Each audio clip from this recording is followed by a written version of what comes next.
Khanapur railway स्थानकाच्या विकासासाठी railway विभागाकडून 3 कोटी रुपयांचा विशेष निधी मंजूर करण्यात आलाय। यामध्ये स्थानकाचे प्लॅटफॉर्म विस्तार, शौचालय उभारणी यासह प्रवाशांच्या सोयीसाठी विविध सुविधा उपलब्ध करून देण्यासाठी मंत्री महोदयांनी भूमिपूजन केले। यावेळी बोलताना त्यांनी सांगितले की खानापूर हा तालुका संपन्न असून येथे प्रामुख्याने शेती उत्पादन आणि राष्ट्रीय मठकला केंद्र आहे। येत्या काळामध्ये खानापूर तालुक्याला जिल्ह्यात सर्वाधिक विकसित तालुक्यांमध्ये रूपांतरित करण्यासाठी प्रयत्न केले पाहिजेत। प्रास्ताविक भाषणामध्ये खासदार विश्वेश्वर हेगडे कागेरी यांनी सांगितले की खानापूरमध्ये केंद्रीय मंत्र्यांचा कार्यक्रम हा प्रथमच होत आहे। त्याबद्दल मंत्री सोमण्ಣ यांचे आभार मानतो। ಈ ರಾಷ್ಟ್ರಕ್ಕೆ ಬೇಕಾಗಿರತಕ್ಕಂತ ಅನೇಕ ಸವಲತ್ತುಗಳ ಜೊತೆಯಲ್ಲಿ ವಿಶ್ವದ ಜನರನ್ನ ಮನಸ್ಸನ್ನ ಸೆಳೆಯತಕ್ಕಂತ ಒಂದು ದೊಡ್ಡ ಕೆಲಸವನ್ನು ಮಾಡತಕ್ಕಂತದ್ದು ಈ ಒಂದು ಖಾನಾಪುರ ಅನ್ನೋದನ್ನ ಈ ಸಂದರ್ಭದಲ್ಲಿ ಹೇಳಿ ನಾನು ಭಾರತ ಸರ್ಕಾರದ ಪರವಾಗಿ ವೈಯಕ್ತಿಕವಾಗಿ ನಿಮಗೆ ಅಭಿನಂದನೆಯನ್ನು ಇವತ್ತು ಸಲ್ಲಿಸ್ತಾ ಇದ್ದೀನಿ।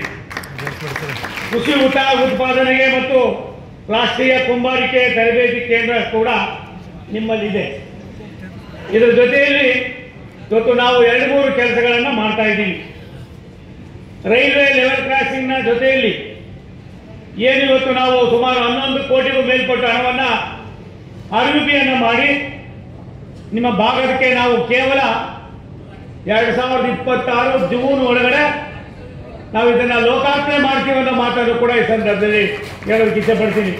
ಶರ್ಮಾಜಿ 26 जून होता है ಈ ಕೆಲಸವನ್ನು ನಾವು ಮಾಡ್ತೀವಿ।